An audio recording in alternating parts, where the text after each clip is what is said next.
Bonjour à tous. Bonjour. Alors aujourd'hui nous allons traiter d'un sujet qui est tendu, qui est passionnant, les discriminations dans la fonction publique et puis évidemment ces côtés plus positifs que sont justement la parité et les non-discriminations. Non pas pour évoquer les choses qui fâchent, mais pour voir avec vous quel est l'état du droit dans ce domaine et comment de nombreuses collectivités travaillent préventivement dans ce domaine et surtout, si un jour il y a une situation de crise, comment la prévenir, éviter que ça ne dérape, gérer de telles situations de crise. Ce sont des problématiques qui aujourd'hui sont de plus en plus présentes, de plus en plus soulevées, à tort ou à raison, c'est vrai, mais parfois aussi à raison, dans un grand nombre de collectivités. Comment gérer tout ceci? Comment améliorer la situation? Comment éviter que les choses ne dérapent? On est dans un domaine où il y a encore assez peu de contentieux directs. Mais alors quand il y a un contentieux, il y a une grosse gestion de crise à prévoir. Vous avez rarement un contentieux émanant d'un agent, d'un syndicat ou d'une association sur le non-respect de telle ou telle règle de parité dans certains cas ou au nom d'une discrimination dont seraient victimes les gens. Ces thématiques sont évoquées indirectement dans d'autres types de contentieux. C'est l'injure et la diffamation, ce sont des dossiers de harcèlement, des demandes indemnitaires, post-placard par exemple, etc. Et très souvent, la collectivité n'a pas vu le coup venir parce que ça ne concerne pas les pratiques de la direction générale, mais bien souvent des problématiques qui tout d'un coup explosent et qui viennent d'une direction intermédiaire, du middle management, ici ou là. Nombre d'agents n'acceptent plus des pratiques discriminatoires ou stigmatisantes qui avant étaient monnaie courante. Mais pour des raisons générationnelles, pour des différences aussi parfois entre filières, il y a du coup de plus en plus de tensions entre agents. D'où pour les DRH, d'où pour les directions générales, un travail en amont extrêmement important à faire, y compris d'ailleurs sur la réflexion sur qui doit être recruté. Un exemple tout bête, vous prenez les statistiques des agents de catégorie C en police nationale et vous retrouvez, en termes par exemple d'origine des différents agents, une grande variété qui correspond à peu près au kaléidoscope de ce qu'est notre nation. Si vous prenez les mêmes statistiques en matière de police municipale, vous trouvez très peu d'ouverture à la diversité. On constate ensuite que vous avez des PM qui sont très bonnes, qui font bien leur boulot, c'est pas la question, mais qui peuvent du coup, vis-à-vis de certains quartiers, être moins perçus comme à l'image de ce qu'est la ville, et qui peuvent être plus faciles même à stigmatiser pour une population de bonne ou de mauvaise foi. Très peu de dirigeants publics ont des politiques réellement discriminatoires, mais beaucoup de dirigeants publics découvrent, des RH, DG, DGA, qu'ils ont un travail important à accomplir pour mettre du lien, pour informer, former, aider les uns et les autres à réfléchir sur, non pas une politique de quotas du tout, mais sur des critères de recrutement qui ne soient pas inconsciemment ségrégants, et d'autre part, pour travailler sur la communication interne, pour savoir comment agir quand il y a des comportements délicats qui peuvent être stigmatisants, notamment dans certaines filières techniques. Il y a eu des travaux importants de fait et qui ont évité un certain nombre de drames ou qui ont permis, quand il y a une crise dans une collectivité, que la collectivité passe pour une grosse méchante, ce qu'elle n'était pas, juste parce qu'elle a pu prouver qu'elle avait agi pour éviter telle ou telle politique ou telle pratique stigmatisante envers par exemple des personnes de couleur ou de la communauté LGBT. Tout ceci repose sur une base textuelle, enfin des textes qui sont un peu parfois épars et flous, notamment constitutionnels, Lorraine. Notamment constitutionnels, parce que la discrimination, c'est vrai que c'est un sujet qui est très présent dans l'actualité aujourd'hui, mais pour autant, le droit applicable en la matière existe depuis très longtemps, et pas dans des textes de petite valeur, puisqu'on les retrouve dans les textes constitutionnels. Dès la Déclaration des droits de l'homme et du citoyen de 1789, on voit apparaître la notion d'égalité, du fait qu'on ne doit pas être inquiété pour ses opinions religieuses ou autres. Donc ce sont quand même des textes à forte valeur. Et on l'a aussi dans le préambule de 1946. On le retrouve dans les textes européens très importants, comme la Convention européenne de sauvegarde des droits de l'homme. Donc tous ces textes, tout ce corpus de textes a une valeur supra-législative, ce qui n'empêche pas au législateur d'être lui aussi intervenu. On retrouve l'interdiction des discriminations dans plusieurs textes, dans le code pénal, bien évidemment, puisque l'interdiction des discriminations, enfin le comportement discriminatoire est une infraction pénale. Alors les discriminations dont nous parlons ont pu être religieuses, origine, etc. Ça ne cesse d'être étendu. Il y a un peu plus d'1 an, ça a été étendu aux discriminations faites ou susceptibles d'être faites en fonction, par exemple, de tel ou tel groupe, y compris au regard de l'éventuelle précarité sociale qui affecterait tel ou tel groupe. On pense évidemment à certains Roms ou gens du voyage. Donc on se retrouve avec un dispositif, mais là, de sanctions. Il y a d'autres dispositifs. De sanctions, évidemment. On en retrouve notamment, puisque c'est le sujet qui nous intéresse principalement aujourd'hui, dans les règles applicables à la fonction publique. Alors, toutes les fonctions publiques confondues, puisque le principe général se situe dans le statut des fonctionnaires, la loi de 83, à l'article 6 de la loi, où on nous liste toute une série de discriminations qui sont prohibées. Donc je ne vais pas faire l'inventaire à la Prévert. C'est la même liste qu'en pénal d'ailleurs. C'est ça, à peu de choses près, c'est absolument identique. Donc on a l'article 6 très général qui interdit les discriminations. Et en plus, on a l'article 6 bis qui interdit les discriminations en raison du sexe. Donc plus précisément entre les femmes et les hommes. À côté de ce droit dur, il y a également un droit plus souple. C'est la circulaire de 2016, protocole d'accord de 2013 sur ce même thème, et de nombreuses politiques. De ce point de vue-là, le label égalité et le label diversité, qui sont deux labels différents, gérés par la FNOR, sont des démarches qu'on n'est pas obligé de suivre à la lettre, mais qui sont des démarches intéressantes et qui ont donné lieu en plus à beaucoup d'échanges de bonnes pratiques. Parfois avec des choses un peu gadget, quand quelqu'un se retrouve stigmatisé, il a dans sa poche un carton jaune, il le sort. Je ne suis pas certain que quand on sort un carton jaune, on ne se ringardise pas tout autant qu'en étant la victime initiale. Mais en revanche, que ça habitue les gens à répondre quand ils sont attaqués, en donnant des outils pour ceux qui sont stigmatisés dans leur réponse, on se retrouve déjà à aider les gens. Mais il y a d'autres dispositions à côté de cela qui sont des dispositions qui finissent par avoir un effet ricochet sur le sujet que nous traitons aujourd'hui. Effectivement, notamment, alors un article qui est très connu et qui ne s'applique pas du tout qu'aux discriminations, c'est l'article 40 du Code de procédure pénale, qui impose à toute autorité publique qui a connaissance d'une infraction d'en informer le procureur. Alors comme on vient de dire que la discrimination c'était une infraction pénale, de fait, si une autorité dans une collectivité par exemple a connaissance d'une discrimination, elle est tenue d'en informer le procureur. Pour éviter que les personnes qui dénoncent des infractions en vivent ensuite des répercussions, le législateur a prévu, pour les agents publics en tout cas, dans la loi de 83, le statut général, un article 6 ter A qui vient préciser que tout agent public qui dénonce une infraction, donc notamment une situation de discrimination, ne peut pas avoir de répercussions. Donc pas de répercussions sur la notation, sur l'avancement et dans tout le déroulement de sa carrière. Donc c'est une protection qui est très efficace, mais qui en l'occurrence n'est prévue que pour les agents publics. Mais qui est vécue évidemment du coup par nombre de nos clients collectivités territoriales comme une situation de crise. Et effectivement c'en est une.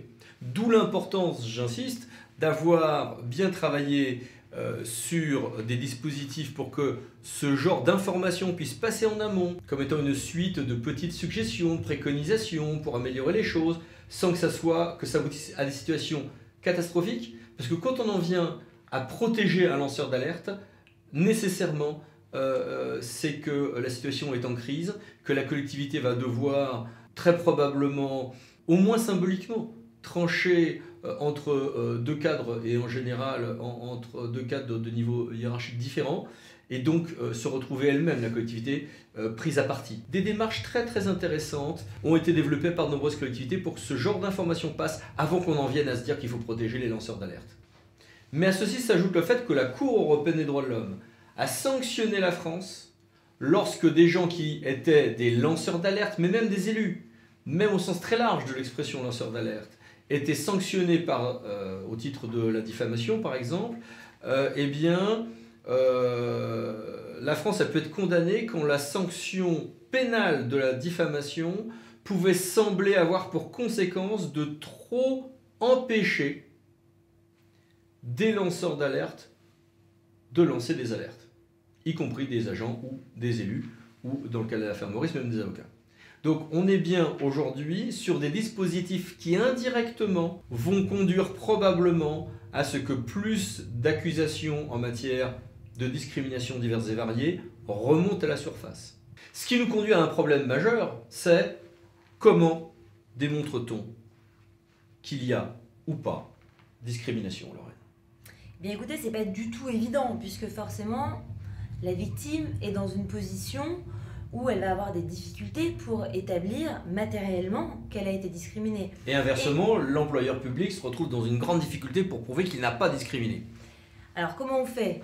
Comme l'objectif du législateur, c'est d'encourager la protection de la victime, alors qu'en principe, c'est à elle d'apporter la preuve de ce qu'elle allègue, du coup, on a une forme, non pas d'inversion de la charge de la preuve, mais en tout cas un allègement, puisque la victime peut se contenter d'apporter des éléments qui laissent présumer qu'elle a été discriminée.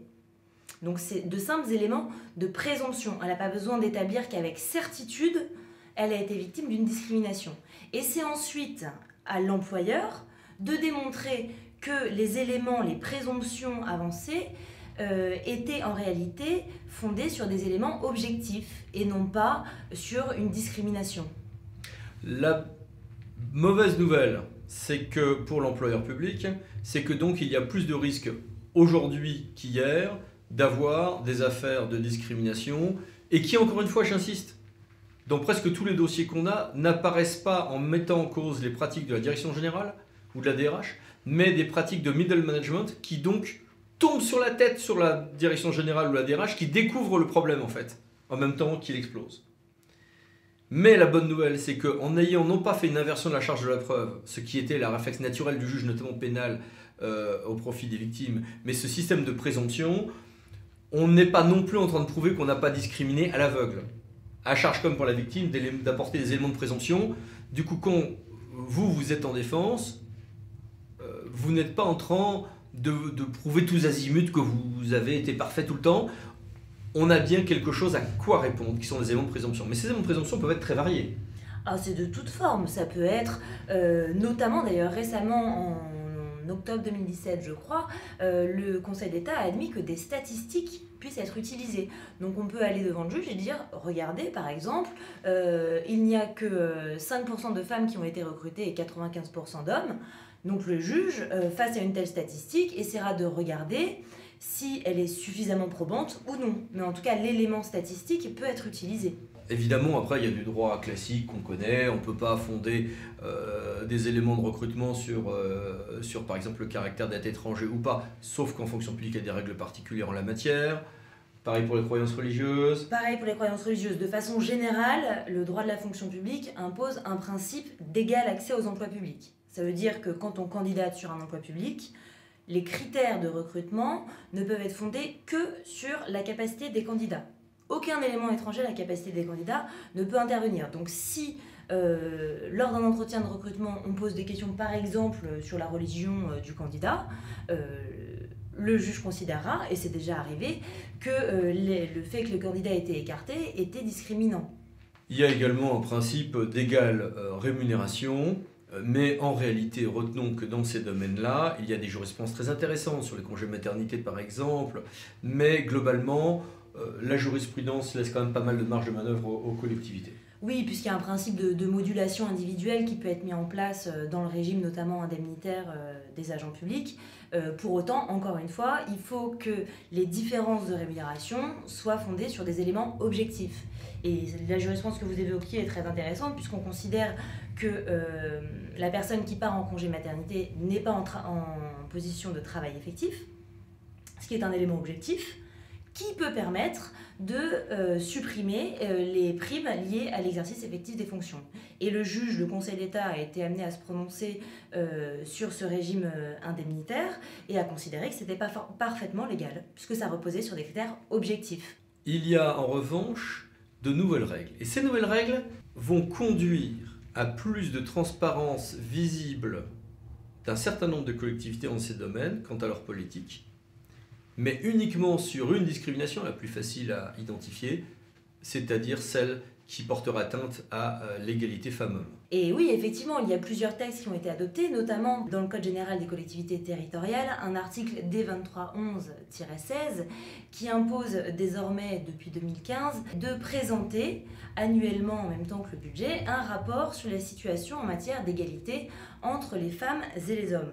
Alors ça ne s'applique pas à toutes les collectivités, c'est que pour les collectivités de plus de 20 000 habitants.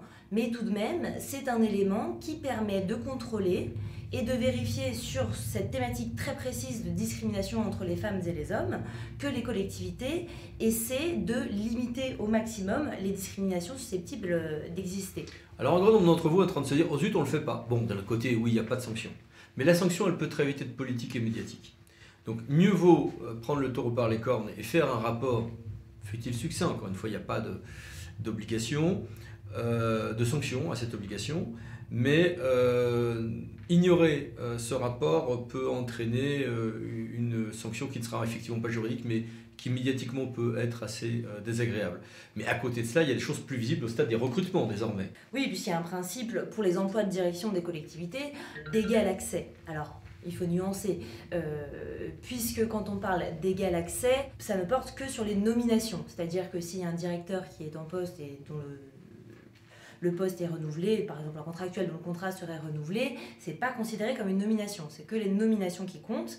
Et dans ces nominations, il faut qu'il y ait 40% de chaque sexe. Donc c'est pas rigide, on n'est pas sur du 50-50, il y a une petite marge de manœuvre, une petite souplesse, mais tout de même, il faut veiller à ce que dans les nominations, dans les emplois de direction, à partir de 80 000 habitants, il y ait 40% de nominations sur chaque sexe. Quelle est la sanction? Là, pour le coup, c'est beaucoup plus violent que si on oublie de faire le rapport annuel, puisque la sanction, c'est quand même 90 000 € pour chaque unité manquante. Alors, le terme d'unité est pas forcément... On croit comprendre que c'est pour chaque nomination qui n'a pas été faite en respectant cette règle. Exactement. Alors, nomination, si vous n'avez peut-être pas une ou deux nominations dans l'année, ça ne va pas être suffisant pour apprécier si vous respectez ou pas ce principe de parité. Donc, si jamais vous êtes en dessous de 5 nominations, on va attendre qu'il y ait un cycle complet de 5 nominations pour regarder si cette règle de 40% est respectée. C'est quand même une assez grosse contrainte, et là aussi, j'attire votre attention. Un grand nombre de collectivités, pas nos clients parce que nos clients ils sont parfaits, mais un grand nombre d'autres collectivités oublient un petit peu d'appliquer cette règle. Et alors là, entre l'amende financière qui est quand même assez conséquente et l'effet médiatique qui va être révélé en général par l'absence de rapport, en plus, on peut se retrouver avec une situation difficile. Donc là, vraiment, ça fait partie des choses à mettre sur les tablettes de mise à jour pour 2018-2019. Et puis, il y a d'autres textes encore, mais qui sont assez multiples et qui vont dans tous les sens, Lorraine. Alors donc sur l'application pratique du principe de parité, pour l'instant, on a encore peu de recul, puisque comme on le disait tout à l'heure, c'était mis en place récemment en 2012, et il y avait une démarche très progressive pour atteindre ce seuil de 40%. Au départ, on était sur 20% en 2013 et en 2014, puis 30% en 2015, et aujourd'hui, depuis 2017, on est sur ce fameux seuil de 40%. Donc c'est vrai que pour effectuer un bilan et vérifier l'application, on est encore un petit peu tôt. Mais il faut quand même faire attention, puisque les textes imposent une déclaration annuelle qui comporte par type d'emploi, à chaque fois, l'indication du nombre de nominations qui ont été effectuées, sur l'année écoulée ou ce fameux cycle de 5 nominations, la répartition par sexe des agents nommés et éventuellement le montant de la contribution qui serait due, puisqu'on est sur un système déclaratif. Donc c'est à l'autorité territoriale de dire « je n'ai pas respecté la règle, donc je vous dois tant d'argent ». Cette déclaration, elle doit être faite à qui? Au comptable, forcément, puisqu'il y a une histoire d'argent, ainsi qu'au préfet du département ou pour la région, au préfet de région, pour des questions statistiques et de contrôle. Alors personne ne le fait, mais le jour où ça va commencer à se voir, ça va faire mal dans un certain nombre de collectivités. C'est le risque. D'où le tableau qui est là, en résumé. Maintenant, la question se pose de savoir ce qu'on va faire en cas de litige pour de vrai. Ça peut être un recours contre la collectivité qui n'a pas respecté ce principe de parité au stade des nominations dans son équipe de direction à partir de 80 000 habitants. Dans ce cas-là, on gère le litige en termes d'image, de communication externe, de communication interne, mais évidemment en termes juridiques. Mais je dirais qu'un pareil cas serait assez simple à gérer. Le problème classique, c'est une crise qui apparaît. En général sur un problème de harcèlement, de demande indemnitaire pour une placardisation, post-placardisation, etc. Et là, que faire?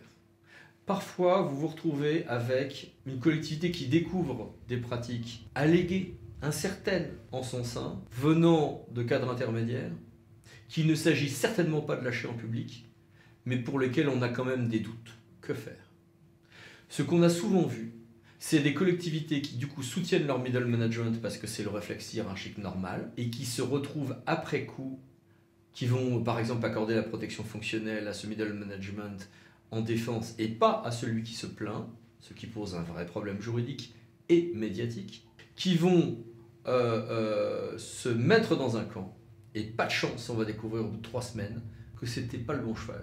Eh bien, nous, ce qu'on vous conseille de faire, c'est ne pas déposer plainte tout de suite, ou si vous déposez plainte, en contre X en disant, écoutez, soit c'est vrai, soit il y a une dénonciation calomnieuse, de toute manière, moi je suis victime en tant que collectivité territoriale. Ne pas non plus rien faire. Vous pouvez prendre des mesures administratives, par exemple, de séparation entre agents. Par exemple, s'il y a des accusations de tel ou tel type, on peut séparer les agents fonctionnellement et les mettre sur des postes où il n'y a plus de prise aux accusations dont ils ont l'objet, à titre temporaire, après contradictoire bien sûr, que déjà éviter que des catastrophes se suivent. Accordez dans un premier temps votre protection fonctionnelle aux 2 agents concernés, il sera toujours temps de retirer, faites-le à titre provisoire par exemple si vous pensez qu'il y a un risque pour qu'il y ait une infraction volontaire qui pourrait vous donner la possibilité à terme de ne plus l'accorder. Et faites une enquête administrative, parce que si vous faites rien et qu'il y a un drame, un suicide, vous vous en voudrez toute votre vie, et alors médiatiquement et juridiquement, là votre situation sera catastrophique. Soyons clairs, si je parle des médias alors que je suis avocat, c'est parce que nous savons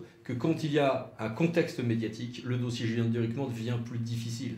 Et que si on l'a bien géré médiatiquement, des collectivités qui auraient pu être très vite dans le camp des méchants dans la presse, peuvent très bien devenir être dans le camp des gentils, juste parce qu'ils ont bien géré le coup au moment où il le fallait. Vous allez voir les agents, ce qui vous aidera aussi à éviter les catastrophes. Et à ce moment-là, n'hésitez pas à faire comme le font de plus en plus de collectivités, à vous associer les services d'un médecin, d'un psychologue du travail ou autre, qui sera une personne de bon sens ou pas, mais qui sera de toute manière au minimum un tiers, et un tiers qui pourra témoigner. À ce stade, faut-il respecter le principe du contradictoire?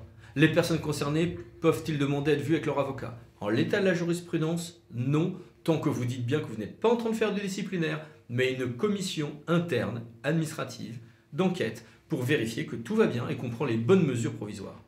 En revanche, pour des principes évidents, de principe d'impartialité qui s'applique à toutes les phases de la vie administrative, évidemment, il faut qu'il y ait un certain nombre de garanties d'accès aux informations et aux éléments d'échange, un peu de contradictoire, mais à calibrer au cas par cas. De toute manière, si vous en êtes là, vous avez besoin de votre avocat à côté de vous, pas dans cette commission d'enquête, surtout pas, mais au stade de l'étude de ce dossier.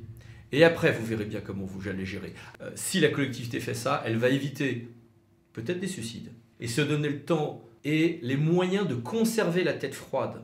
Très souvent, c'est en n'ayant pas la tête froide dans les premières heures, les premiers jours de tel dossier, que le dossier devient très mauvais pour la collectivité. C'est comme circuler sur une route couverte de glace.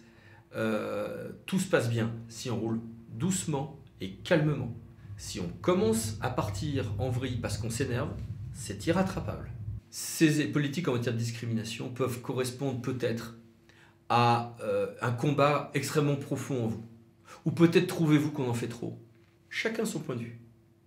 Mais il y a une chose qui est certaine, c'est que si sur ce domaine-là, la politique RH, c'est la politique de l'autruche, restant en Australie, les retours de boomerang vont être redoutables. Parce que c'est un domaine où les gens aujourd'hui s'expriment, où les tensions ne sont plus secrètes, ne sont plus cachées, où il y a des explosions à juste titre ou à tort. Des manipulateurs, oui, il y en a. Des diffamateurs, oui, il y en a aussi. Mais en tout état de cause, celui qui aura eu des politiques actives dans ce domaine aura été préparé à affronter une éventuelle crise.